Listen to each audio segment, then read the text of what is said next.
के मसाले अनि उला निनी हो के एउटा ठीक छ हो हैन हालेर उता ढाल्दिन्छु है केटा मलाई रिस उठि राजी फेरि नजिस्के त्यस्तो चाहिँ हैन कस्तो चाहिँ हो अनि मलाई मन पर्दैन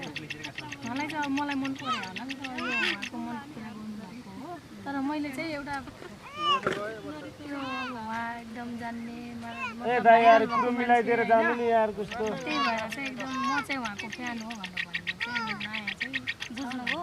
फ्यान भनेको छुट्टै हुन्छ फ्यानसँग यस्तो कुरा त बढी नबोल्दै फेरि बिचमा बोल्नु हैन नि हाम्रो कुरामा फेरि म भनिरहेको त्यसरी नथर्काउनु न यार मेरो पनि उहाँ फ्यान हो नि त हामी फ्यान मेरो म उहाँको फ्यान हो त्यस्तो भन्नु हुँदैन नि तपाईँको त उहाँ हो अनि कुरा अब यता जाने भए त जान्दिनँ उता जाने भए उता जान्दिनँ त्यस्तै गर्छ उहाँको मर्जी हो नि त नि एक्लै छोडेर हिँड्छ नि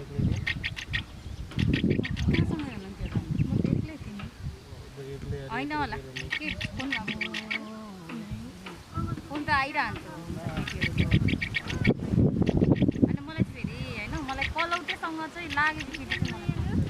कसले लाग्यो के बोले अनि के भने त नि अहिले अनि तिमी मेरो के हो र अनि लागेको मन पर्दैन भन्दै थियो मलाई ऊ चाहिँ मन पर्यो भनेर मलाई मेरो मान्छे हो तिमीलाई के थाहा छ यार कस्तो माया छ त्यही त अनि तपाईँ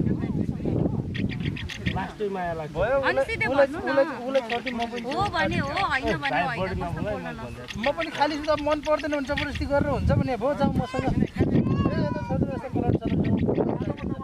जुटुडा बुढी छ उसको म त बन्ने कुरा हो नि मात्रै हो यहाँ लाइनमा आइहाल्ने केटाको जात चाहिँ यही मन पर्दैन क्या यो नभए यो नभए लाइनमा बस्ने क्या केटाहरू होइन मैले तिमीलाई त छोडेको छैन नि त म त अझ फेरि तिमीलाई त छोडेको उतातिर त्यो खोज्न नछोए यार हेर्न पुरै छ यार होइन अब कस्तो छोइएछ भन्दै छोड्दै गर्छ यार आफूले छोड्ने भयो त म लान्छु नि त यार त्यसो फालाफाल किन गर्नु पर्दैन त बिचरा अनि आफूले पनि छोडिदिइहाल्ने उसलाई कहाँ पठाउनु त नि कहाँ छोड्ने कुरा हुन्छ मन छोड्दै के छ बिचरा तिनजनामा कोसँग जाने म जाने सोचेँ होइन भर्खर उहाँको भर्खरले गर्दा भर्खर चल्दै तर उहाँको र मेरो चाहिँ मिल्ला जस्तो भयो क्या ऊ पनि एकान्त प्रेम 5 वर्षदेखि त म चाहिँ यहाँको पुरा फ्यान हो कि यहाँको हाम्रो चाहिँ होइन एकदम हाम्रो चाहिँ होइन तपाईँ तर त्यस्तो नि एउटा कुरा नि दाइ फेरि के जेसुकै भए नि सुन्नु न जेसुकै भए नि फ्यान भनेको नि एक ठाउँमा हुन्छ क्या कहिले पनि दाइ अब फेरि तपाईँ फेरि किन त्यो फायर भएर त्यहाँ पुरै निमिसकेको छ त तपाईँसँग हुँदैन कोही नजाने तपाईँसँग तपाईँ जानु एक्लै हिँड यार जाम यार काम छैन क्या कामै छैन कलौटेल पठाइदिनु हामी दुईजनासँग कोसँग जाने भन्ने कुरा ऊ त फ्यान भइहाल्यो नि होइन अब हामीसँग चाहिँ कोसँग जाने लाने म आफू लाने म लान्छु यतिमा भन ल तिमी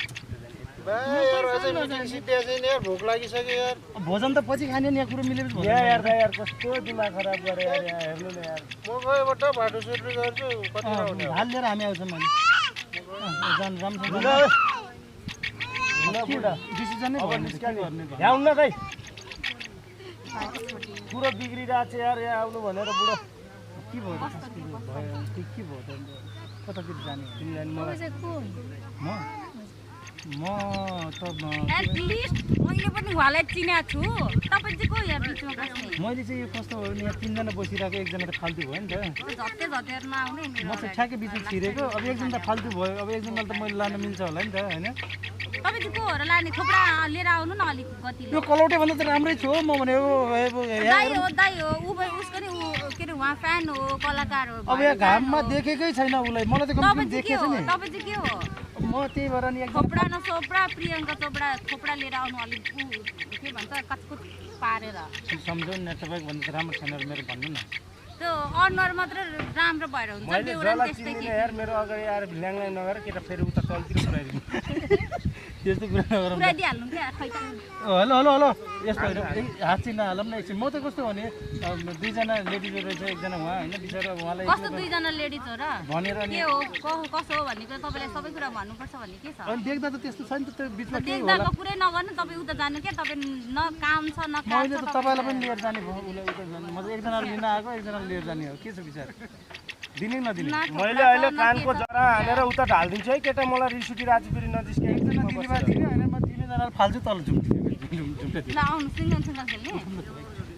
सिङ्गल खेल ज्यान छ ज्यान छ ए आमा के हो के हो ओ माइ ज्यान पावर जी रहेछ त्यो अनि मलाई त इलामको को के छोरी हो, हेरिरहने इलामको नि छोरी। आँखासँग छोरी मान्छेहरूले त त्यत्रै हातखुट्टा भएको मान्छेले मल थर्काउने हो यो यार खै म चिन्दैन तिमी चिन्छ हाम्रो गोष्ठी छ त्यो किन भन्नु पर्यो यहाँ समाजमा भन्नुपर्छ त होइन चिन्छ यसलाई किन नचिन्नु नि हाम्रो त पहिलेदेखि चिन्छ अहिले आएर यहाँ त्यस्तो झुटै बोल्ने मान्छे होइन। अहिले बिचमा आएर चाहिँ मेरो भन्ने उ त मेरै हो नि पहिले हामी आज फिल्म हेर्न जाऊँ कुन हलमा जाने लास्ट टाइम हामीले फाल्तु भयो तिमीले लाने होइन है मेरो मान्छे बिगाएर मैले भन्दा मैले फिल्म म हेरेँ दुइटैको कोही होइन मेरो हो जाऊँ ग म बोकेर लान्छु ओए यो अब फेरि म बोकेर लाने हो